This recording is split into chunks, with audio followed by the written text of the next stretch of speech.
welcome to the Ghosts of Harrenhal. My name's Simon. And I'm McKelly. Thank you for joining us for episode 13 of our chapter-by-chapter book review of A Song of Ice and Fire series by George R.R. Martin. Today we're discussing chapter 12 of A Game of Thrones, Eddard 2. And you all know the drill by now. We'll chat about the chapter, try not to spoil any future plot points for you, and hopefully provide you with some entertainment along the way. We'll summarise what happened, discuss our thoughts on it, provide some useful background, compare it to the TV show, indulge in a little pedantry and cover some reader mail. Be sure to check out our show notes. They provide some additional information about the characters and other things of note in this chapter. And if you like what we're doing, you can always support the show by leaving a review on iTunes or at podchaser.com. That would really help us out, and we promise to be your best friend if you do. How are you? I'm all right. Good, glad to hear it. We've got a lot to get through. Yes, we sure do. Let's get on with it today. So a quick recap of what Eddard was up to previously. Last time we saw him, he was in bed with Catelyn, but a lot's happened since then. He's been on a boar hunt, his son fell from a tower, not killed, but not regained consciousness. His bastard son's been shipped off to the Night's Watch, and he's apparently, reluctantly, accepted the job of Hand of the King to his old friend Robert Baratheon. McKelly, why don't you give us the summary? Okay, this is a longish summary, longest one I've read. You can skip reading the chapter, really. McKelly will take care of this. Pretty much. There's a lot to unpack here, so we thought it was worth the extended summary. All right, here we go. So King Robert and Ned ride out before dawn to see some of the north. Robert is tired of the slow pace of the huge wheelhouse. He asks Ned if they can strike out on their own just 2 nights on the road. In typical Ned fashion, he reminds Robert of their duties to family and realm. Robert chides Ned for never having been a careless boy, even when he was a boy. Robert then questions the name of the woman he refers to as your bastard's mother. Ned responds with Willa, and then follows up with, and I would sooner not speak of her. Robert mentions that she must have been special to make Eddard Stark forget his honor. Ned is pained by this, and said it dishonored both him and Catelyn. Robert then gives Ned a letter from Lord Varys, his master of whisperers. Ned fears it's about Lysa Arryn's accusation. Instead, it references Daenerys Targaryen marrying a Dothraki horse lord. Robert says the info came from Ser Jorah Mormont, who has been spying on the Targaryen siblings for Varys in hopes of a royal pardon. I know, scandalous. Ned is familiar with Jorah's transgressions, as House Mormont owns fealty to him. Jorah escaped Ned and Ice's justice and fled to Essos. Ned and Robert see this wedding news in very different ways. Robert wants her and Viserys dead, as he's concerned about Khal Drogo's 100,000-strong Khalasar. Ned says it doesn't matter because the Dothraki fear the open sea. We learn that the treatment of the Targaryen children almost tore their friendship apart before. Ned thought the murder of Rhaegar's children at the command of Tywin Lannister was unspeakably vile. Robert thought it was the price of war. It took Lyanna's death to reconcile them. Ned asks Robert to name a Warden of the East. He suggests Robert's brother Stannis, if not young Robert Arryn. Robert divulges reluctantly that he's already offered the title to Jaime Lannister. Ned thinks it gives the Lannisters too much power, as Tywin is already Warden of the West. Robert isn't concerned about it. Ned then tells Robert that when he arrived in King's Landing, after the battle on the Trident, he found King Aerys dead, Lannister banners flying, and Jaime sitting the Iron Throne. Robert laughs it off and says someone had to kill Aerys. It saved them from having to do it. Ned responds that they weren't sworn brothers of the Kingsguard. Later, Robert admits he didn't want the crown, he just wanted Lyanna safe and by his side. And by the end of their conversation, Ned is left with a sense of helplessness. Oh, good stuff. So, Bachelorette Westeros, we have another candidate. Candidate number 2. Willa. So, obviously, that could just be a name he's given to this person to hide the true identity. Right, we don't know. But again, he gets upset by the mention of the tryst, which again suggests that it must be a lie. Because if it was Willa, girl he met, right, then it wouldn't be a big deal. Just mention it, just admit to it, and move on. Yeah, he does mention that it brought dishonor to him and Kat, so I guess, Yeah, but Jon's existence brings the dishonor. It doesn't matter who the mother is at that point. So good point. So maybe both Ashara, let's say it was Ashara, maybe both Ashara and Ned pretended that Jon was Willa's baby so as to not bring dishonor to both of their houses. So that Willa isn't just a figment of the imagination, she's some kind of wet nurse or something like that. But then someone who did exist Ashara could have hidden for the months that where she was showing, and then pretended that the baby was Willa's, so as to not bring dishonor to both Yeah. the Dane house and the Stark house. Yeah, definitely plausible. Or whoever it is, it might be that. You see, we only have 2 candidates so far. I think we'll get more as time goes by. But if it isn't Ashara, it might be as yet unnamed third party, Yep. and they might have plotted the same plan to let's create or use this handmaiden Willa as the convenient scapegoat. Yep. Yeah. But true. again, the one thing about that is, if you're going to concoct a cover story, then why not use that cover story to Cat? Right. Yeah. Cat's really mad about this and has been for 14 years. Good point. If you said, oh, it was a tavern wench called Willa, she'd be like, oh, thank God. I thought it was Ashara Ashara Dane. Dane. No. I saw the pictures. I like that Robert consoled Ned about his lapse in honor by saying, he hardly knew Cat at the time. Of course, Which is true, except for the fact that they were married. they were married. That's right, and she was pregnant. Right. But it's also true. I mean, like the marriage was hurried and was quickly rearranged when Brandon was killed. Yep. It wasn't supposed to be Ned that was getting married. So, yeah, I mean, certainly from Robert's point of view, that barely seems like a lapse in decorum to Robert. For Ned, it's a source of continued agonies. Yeah, maybe when you're the king, you can get away with, But feeling that way. I think if these two switched roles, it would still be like this. Ned would still be straight-laced. True. It is much more his personality. Yeah. Sir Jorah, say it ain't so. Oh, so Jorah's spying on them. That is a shocker. Yeah. Because it seemed that Jorah was going to be a friend to Dany. Right, she seems to be fond of him. He gave her the books that she was she liked the dragon's eggs too, but she was really touched by the books that he gave her as a wedding gift. Yeah. I don't think I mentioned it in my summary, but he was exiled for trying to sell poachers to a Tyrashi slaver to earn some money. Ned, his internal dialogue mentions that House Mormont is proud and old and honorable, but they're also rather poor. So he was trying to earn a few extra bucks on the side, I guess. Yeah, I'm going to say that you did say that. Did I? I'm going to say you did, because when I read it in this chapter, it didn't come as a surprise to me, and I was like, I must have heard this recently. So I'm going to guess it was in the podcast. Well, now you know it twice. Yes. Yeah. So Ned thinks of Jorah now as both a slaver and a spy. So he's not thinking that this in any way improves his character. No, not so much.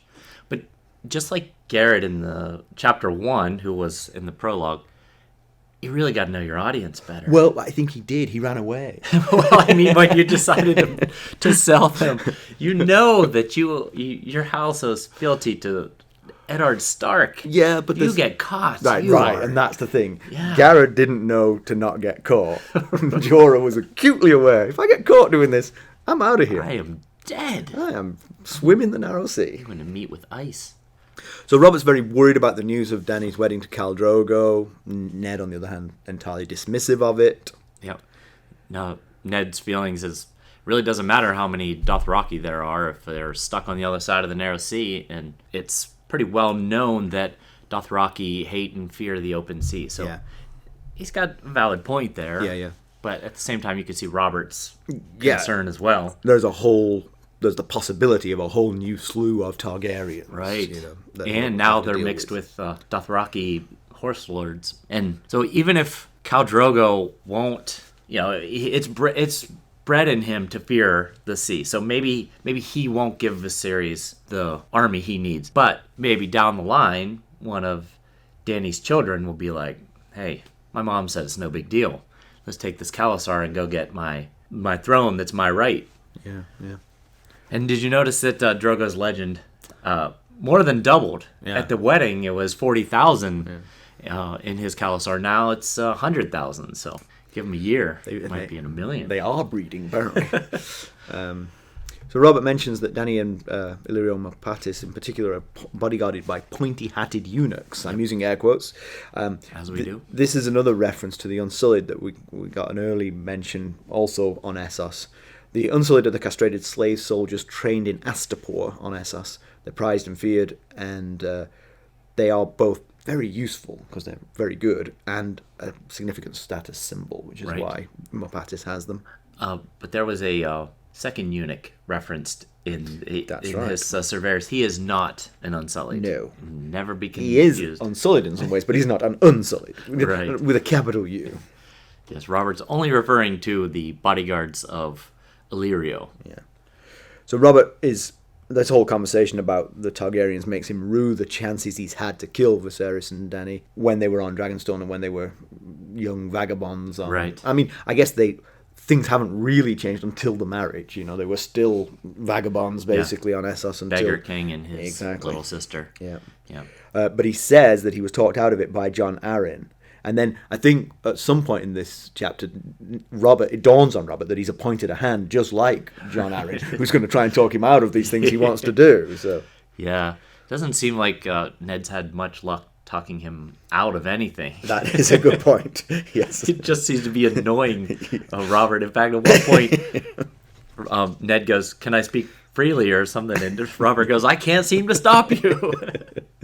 Yeah. So So, Robert explained what he's dealing with in King's Landing in Eddard 1 with, basically a bunch of people who are blowing smoke and people who are just flattering him and outright lying to him. So he appoints Ned because Ned is level-headed and has a solid moral compass, and he should be a good balance to Robert's impulsiveness and impatience. We'll see if he listens, though. yeah. I mean, obviously Robert was appointing Ned in a moment of clear thinking. Right. Even if he doesn't listen to Ned, the fact that his conscience will be pricked by Ned arguing against him will eventually make him a better person, you'd Yeah. think. Right. Yeah. Robert has a sort of more thoughtful moment where he recognizes that many of the houses of Westeros still refer to him, not to his face, as the usurper. Yeah. He cannot forget how many houses stood against him and for the Targaryens in the rebellion, and therefore, presumably they took the knee Right. after the rebellion was over, but Yeah, you have to imagine in their that was... hearts. Yeah, right. And that is exactly what Viserys is counting on. Yeah. We know because we read the book, Robert doesn't have that luxury, that Viserys is over there counting the houses that will back him if and when he gets to Westeros. Yeah, but it's an interesting thing though, because I think if you think about that situation, Aerys was a terrible king. Nobody thought Aerys Right. was a great king. Some houses presumably felt we have to be loyal to the royal house. We got to Right, fight for yeah. them. They're the royal house. They're in charge. Got to do their duty. Which is why, as Robert, I would forgive them at the end of the rebellion. Yeah. Right? That makes perfect sense. It's hard to imagine that those houses, unless they were punished by Robert, which it seems quite a lot of them were not. Quite Right. a lot of them received, were able to continue with what yeah, they were it doing. seems like only a few were Feels like punished. if I was a member of that house, I would then go, all right, you know what? I lost fair and square. You are better than they were. You forgave me for fighting against you. Yeah. They were monsters and we're better off without them. I would think a lot of houses would be in that camp. I would agree. Yeah. Much fewer would be in the, I still want those lunatic Targaryens back in charge. I think we discussed this maybe in Dany 1, that especially the more affluent houses, Right, they're like the Tyrells. Yeah. That was the one I think we said. as long as we get to keep making our money and do what we're doing. It's hard to imagine them risking what they've got to plot to put the Targaryens back on the throne when they haven't lost anything with Robert on the throne. Right. Yeah. I agree. There are some, though, that obviously do fall in. I think the Darrys we mentioned were one who really do feel a loyalty to the Targaryens. Yeah. Willem Dary's the one that got the kids away from Dragonstone to Essos. So I found it interesting that Robert and Ned had a huge falling out over the murder of Rhaegar's wife and children. I kind of forgot about that there was some bad blood between them for a while. And it was because Ned saw what was a rather gruesome scene that they paint as murder, and Robert saw it as a casualty of war. Yeah, this is a thing I've been thinking about, actually. I think a lot of this is not... I mean, obviously, it kind of goes into their characters to a certain extent. Yes. But I think a lot of it is witnessing it. Ned witnessed it, right? And Robert wasn't there. Well, I don't know that Ned witnessed the actual murder. Not the murder, but Yeah. he was in King's Landing and Robert wasn't. Correct, yeah. Robert So, got injured in the Battle of the The Trident. fact that the murders happened and Ned was there to saw the dead bodies Did Robert see the dead bodies? Well, I can't remember if he says it or thinks it, but he mentions that Tywin presents the bodies as fealty to Robert. So I don't know if that meant physically. Right, or right. what. You see, I think I'd have to check on this, and I feel bad now for not doing this. I'll notes and corrections next episode. I'll tell you. I think Ned went down there and Robert didn't, and all of this happened. I mean, we know that Ned was the one who saw Jaime sitting on the throne. Right, yeah. And so I think all of these things happened in that period when Robert wasn't there. So I think this presenting of the bodies as fealty was not directly to him. Was a we did this for you. Yes. So part of it I think is that if the children were murdered and shown to Robert there and then, he might also have felt a little bit of, possibly. Man, this is not war. Possibly, this is murder right here. Although him referring to them as only dragon spawn, maybe he wouldn't be so torn up about it. It's a pretty, for those of you who aren't reading along with us, it was a pretty atrocious scene they paint. The little girl, little Rhaenys, was crying as they dragged her from under her bed and put her to the sword, and baby Aegon was ripped out of Elia's arms and dashed against a wall. So, it was a pretty rough scene. And then if you want to compound all this, and it's only, I mean, I feel bad for saying this about Elia, but it is only a footnote to this. They murdered Elia too. And right. She wasn't a Targaryen. She's a Martell. So, I mean, that one you could say literally is a murder, because let's say Robert wants to eradicate Targaryens from the world. Well, Elia is not one. Unless she happens to be pregnant right this second, she is not one, and there's no reason to kill her. And it's certainly, that particular act certainly didn't do him any benefits, because now he knows the Martells of Dorne. Exactly. Whether or not they're vocally saying, we're going to get you, you certainly have to think they're not pleased with him. Right, exactly. They may not be pro-Targaryen, but they're sure as heck anti-Robert. Right, yeah.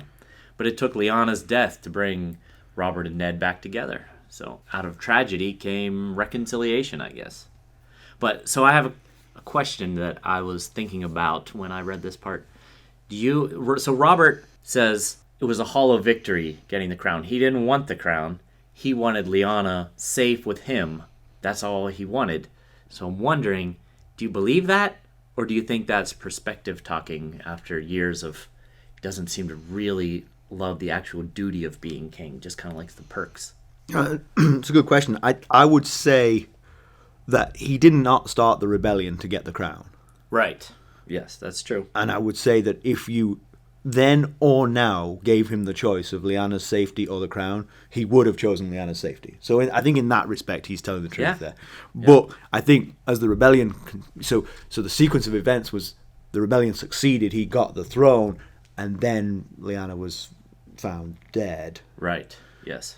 So possibly some of it was, I've done it, I've defeated the Targaryens, I'll take the crown, and now Lyanna can be the queen. Right. This is even better. This is great. This is everything I could ever have dreamed of. So I'll give him a pass on that one. I think he's being honest. Yeah, I agree. But even with all these years to reflect, he still feels no guilt about the treatment of Rhaegar's family, which, you'd think over the years he might have mellowed on that a little bit. But no, he literally says he'll kill every Targaryen he can get his hands on and then piss on their grave. So... yeah, he's still holding quite the grudge. But technically, he is a Targaryen. That's right. We did mention this, He's 1/4 Targaryen himself. We tweeted this out a while back, so if you're not following us on Twitter, you're missing these kind of nuggets. Robert and Rhaegar are second cousins, and their grandmother was Rhaella Targaryen, the daughter of King Aegon V, otherwise known as Egg. Egg, yes. So maybe once he passes away, Robert, maybe he'll set up a quarter of his grave to be pissed on. Piss here, please. Pissing spot. So yeah, he takes the trouble to remind Ned of the terrible ways that the Targaryens killed Ned's family. Yeah, we don't really know specifics on it yet, but the way it's talked about so far, it sounds pretty awful. This is not the first time we've heard about this being a really rough way that they died. And he mentions, so both the murder of Ned's father and brother, but also the multiple rapes of Lyanna by Rhaegar, although I question how he knows that. Yeah, he's just projecting it. He's lashing out. Yeah. I guess. she was a captive. It's Right. definitely possible, but Yes. I don't know if he knows that's the case. So he's definitely got legitimate reasons to hate the Targaryens, but I mean, those children were, their only crime was that they threatened his claim to the throne. Yeah. But again, going back to what I was saying before, I think if he focused on being a good king, this whole thing goes away. Right. I mean, the only way, even with the Dothraki, that the Targaryens succeed is by lots of families joining their side in a future counter-rebellion. Right. And if you're a good king, that won't happen. Yeah. Especially since how bad King Aerys was at being king. Not all Targaryen kings were terrible, Right. but the one that they all remember was appalling. So They might feel like this is a good time for a break here from the Targaryen dynasty.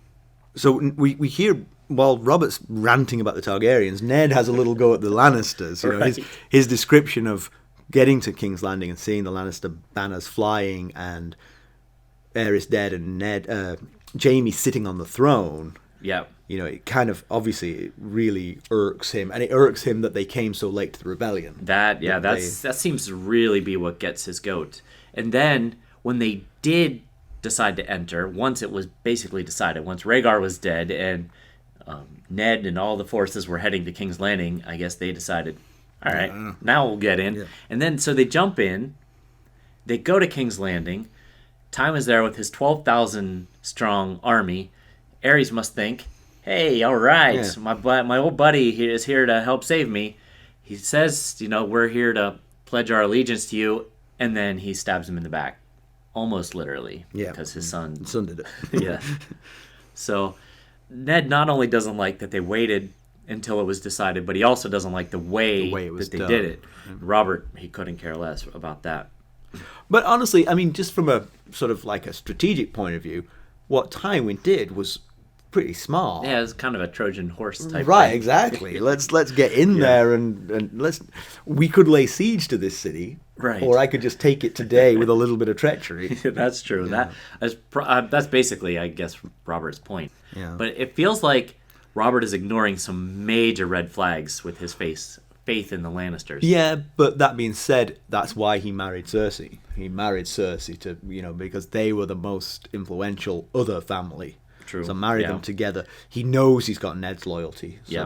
that's so basically, actually, if you think about it, if you think of the four major regions, Yeah. the Baratheons in the south, the Lannisters in the west, the Arryns in the east, and the Starks in the north. By marrying a Lannister, he basically has all four on his side. Right. Because the Aarons, John Arryn was his hand, Ned was his best friend, so marry a Lannister, and you got the four corners covered. The only other where you really need to build a bridge, of course, is back to the Martells in Dawn. Yeah. But you can only marry one at a time. Well, And they happen to kill the marryable one. good point. Yeah, that again was not maybe their greatest idea there. But yeah, I mean, if you think about it, that could have been a good solution if he'd married Elia Martell and appointed Tywin Lannister as his hand. Right. Yeah. Then he's kind of covering all the bases. But again, that might not be tight enough. I mean, Tywin was hand to King Aerys and Good point. betrayed him too. But Robert plans to name Jaime as Warden of the East. So this might get a little confusing. I just want to clear it up. Jaime is already a brother of the Kingsguard. So you might say, well, that's not possible for him to be named Warden of the East because brothers of the Kingsguard have to give up all claims to land. So they can't own land, they can't take a wife, they can't father children, but they can hold titles such as Warden of whatever direction or Hand of the King because it's not a hereditary title. So just want to clear that up. So he wouldn't have to let him out of being a member of the Kingsguard to become Warden of the East. Ned's big concern appears to be that by having a Lannister as Warden of the East and the West, that meant that half the armies of Westeros were under their control. Correct. And That is a problem, especially for an already ambitious house. yeah, And we see examples of that, little ones like the lion on Joffrey's surcoat along with the crowned stag, and Jaime sitting the Iron Throne after killing King Aerys and flying the Lannister banners. So there are some examples of just how ambitious House Lannister is. So giving them 50% power. Technically, there's 5 armies. Well, I talk about more in the background. okay. But how ambitious could they be? I mean, their daughter is the queen, and their grandson is heir apparent. Right. I mean, they're going to rule but they won't be called Lannister. They'll be called Baratheon. Technically. So, what would you plot? I mean, right, Right, you've already got it all. Yeah, exactly. You could get rid of Robert to speed things up, but there's not a lot. As we learned in Bran 2, that is part of Cersei. Right. Certainly wouldn't mind if that happened. At least a dream of hers. Yes. Yeah. So Ned's main argument is that Jaime will succeed as Warden of the West after Tywin dies, but that's not entirely accurate because, as I mentioned earlier, it's not a hereditary title. So as long as Robert is king, he can switch him out and be like, okay, you can go back to the West. I'm going to appoint, Edmure Tully as the Warden of the East or something like that. But you've got to imagine it's got to go to the most important lord in that region. And in the West, that would be the Lord of the Lannisters. Right, so yeah. So Jaime could move from East to West, take his father's spot, and then rename someone in the East. Maybe maybe by that time, Robert Aaron Aaron will be old enough. Yeah, right. I'm kind of with you. I feel like that title does not put the Lannisters any closer to usurping the throne from Robert. As long as Robert is king. If something happens to Robert and Joff takes over, then that could be trouble because he could say, "Oh, I like it just the way it is." Or if they go with Robert Arryn as Warden of the East now, when Joff takes the crown, he could go, "No, actually, I'm going to make Jaime." Right. So I just don't see what you're saving, really. Yeah. If I were Ned, I would let this one go. Now we've thought this through. Yeah, just pick your battles, Ned. Come on. So Ned brings up the same point that we've made multiple times, that Jaime is bound to King Robert just like he was bound to Aerys, which ended in a spectacular failure. And Robert brings up what we had surmised, that Robert got the crown thanks to Jaime's lack of honor in fulfilling his job. So, and I would guess as well, you've got one other thing, which is the family tie. Jaime had no family tie to Aerys. He was just Kingsguard. Right. And he did know what Aerys was like. I mean, you couldn't not know what Aerys was like. And so, but then again, I guess he knows what Robert's like. And so maybe, that's not going to save him. All right, so some background information. So Lord Varys, we've got to mention, he's Robert's Master of Whisperers, basically his spy master. He serves on the small council. Who doesn't? How small is this council? He's a eunuch, but not unsullied. Yes. He did previously serve Aerys. He's a great character who we'll get to know. Yes. So you're curious about why I have House Woad. You do have House Woad. I've read the chapter a couple of times and I don't ever remember reading House Woad. It's not mentioned. Oh, so why is House Woad getting mentioned So House here? Woad is a noble house of landed knights in the Riverlands with fealty to Harrenhal, much like us. Yeah, that's it. One brother is named Willis Woad, and the other is never mentioned. Their motto is, "Touch me not." The reason I bring it up is because when Ned is super annoyed with Robert for bringing up Willa, Robert says, "Please drop it if you love me the way you say you love me." And he says, all right, but you're so prickly you should take a hedgehog as your sigil. Okay. House Woad has 3 hedgehogs As their its sigil. So when he said that, I thought, I wonder if there already is a sigil with a hedgehog. That's awesome. And so I found House Woad, Well 3 hedgehogs played. as a sigil. When I saw that one of the son's brothers was named Willis Woad, I thought this was going to be a different Strokes reference. So, but that's better. What are you talking about? Willis? Exactly.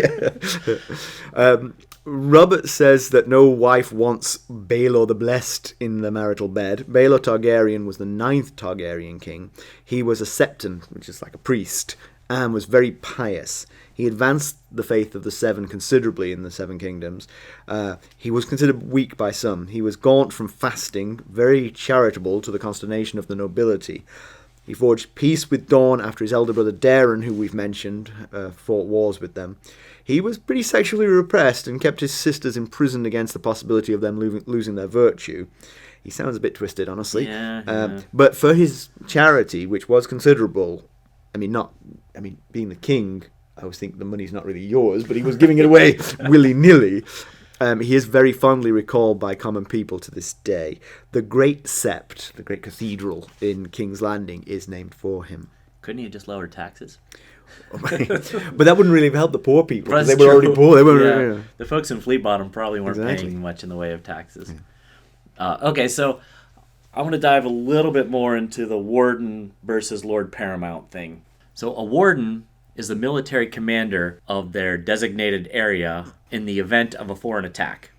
A Lord Paramount is the political position ruling one of the 9 regions of Westeros. Right now, where we are in our book, we've got the Starks, the Greyjoys, Tullys, Aarons, Lannisters, Baratheons of Storm's End, Tyrells, Martells, and the Baratheon of Dragonstone. Oh, I see.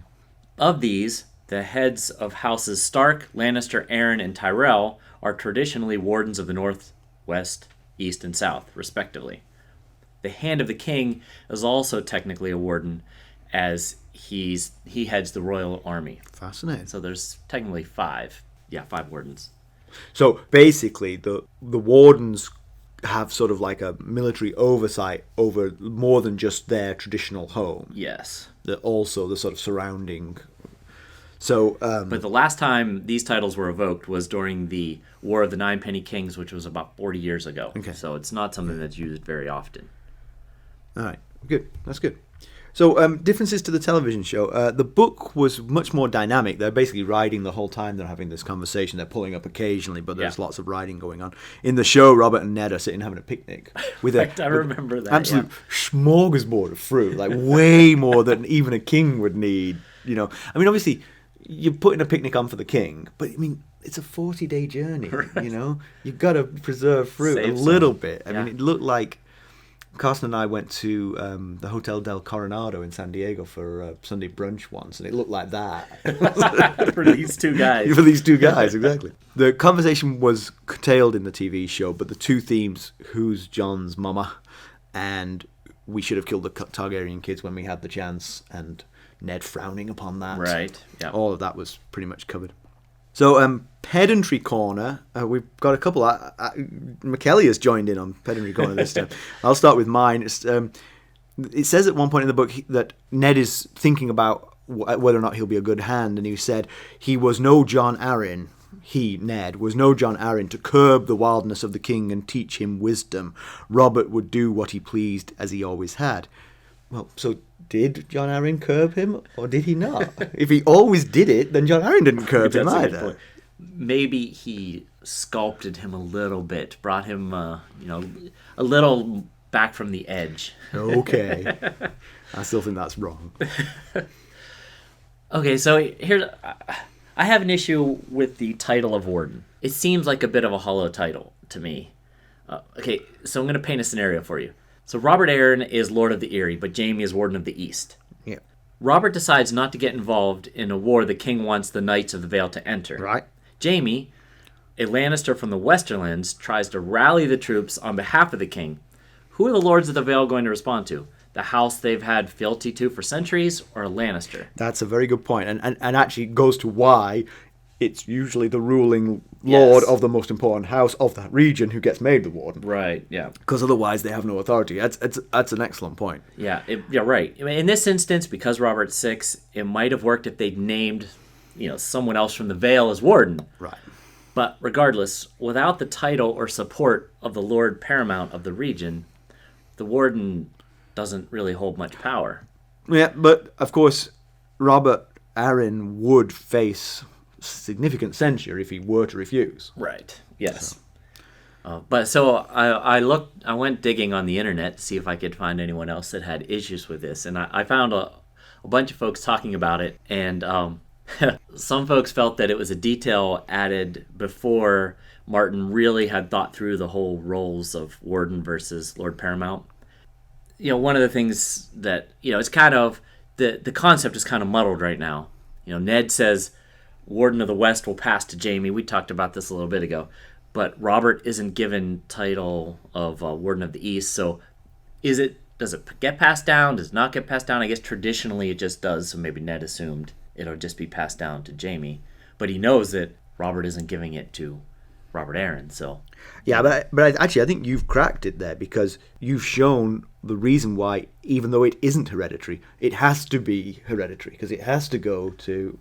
Because otherwise, you're going to have a conflict between, divided loyalties of the people. Right, you have two heads, you have no head. Yeah. But one guy Talking about how Martin hadn't fully fleshed it out yet, he compared it to Tyrion's somersault, which we've also mentioned as something he'd have rewritten in hindsight. Possibly, possibly. So, just a quick thank you to all the listeners. I think we've got listeners in 17 countries now, Yes, which is extremely as of this exciting. morning. And so that's great. We are hope you're enjoying listening, and we please reach out to us. We're not getting an awful lot of reader mail. We'd love to have a little bit more. Yeah. Let us know what you think. Let us know if you have questions, what you want to talk about. What we could do better. Right. So, concluding on this one, so there was an awful lot of exposition in this chapter, this Really conversation. is. Even though really not much happens, yeah, you're just yeah. riding around, but they're talking about so many important things. Yeah. So Ned's feelings for the Lannisters almost match Robert's for the Targaryens. Yeah. We start to see Robert is more than just a drunk jokester. He appears to have a serious lapse in judgment at times when it comes to the Lannisters. I guess he's literally in bed with them. Yeah. But I think some of it is just his laziness. You Yeah, know, they're trying to pull the strings and he can't be bothered resisting. I agree. Yeah. We already know that Cersei wants him dead, so that's not a great combo. Yeah. What he needs is a hand who can guide him, Yes. and a king's guard who would never ever turn on him. Oh boy. He really has no interest in the actual act of being a king. He really just seems to like the perks. Yeah. And he's never going to forgive the Targaryens. Nope. Robert wants Ned as his hand because he's all the things that Robert needs the hand to be. Yes. Even though he's all the things that he doesn't want the hand to be because he complains about it all the time. Every time Ned opens his mouth, he complains about it. He hasn't listened to a single thing Ned said Not so far. Yeah. Of course, maybe in time. He just needs to warm up to the idea. Yeah. Ser Jorah is spying on Dany and Viserys, and Robert wants her dead. Shocking. Yeah, we have to keep that. It'd be interesting to see how that plays out. We have to keep an eye on all that. Yep. The Lannisters are on the cusp of gaining more control over the realm. Yeah, and it looks like Ned seriously thinks that's a bad idea. So we'll see if he can But talk again, Robert. I think you've hit the nail on the head here. It's pretty ceremonial. And you mentioned it's literally for threats from outside. True. So yeah, certainly if Jaime tried to call the banners of the East to uprise against Robert, they would definitely say no to that. Right. Robert Aaron. Robert. No, I meant Robert Baratheon. Oh yeah. Right. So if Jaime goes around, hey, we're gonna. Yeah. Your role is to protect us from outside threats. We Right. don't listen to you on this one. Good point. And Ned's final thoughts in the chapter are of helplessness and desire to just go home. So, not a great start to his new job. And I think they're still in the north. They are. Haven't even got to the Riverlands yet. But boy. it must be hard for Ned because if you think about it, his son is still terribly ill, but with the prospect of recovering. Right. And now he's left. Yeah. He's not going to see him wake up. Right. All right. I think that's it. Yep. Okay. Well, as always, you can reach us at ghosts.heronhall@gmail.com. You can follow us on Twitter @GhostHeronHall. And now we're out on Facebook, so go out and like and follow our Facebook page. Thanks, everybody. Thanks. Bye. Bye.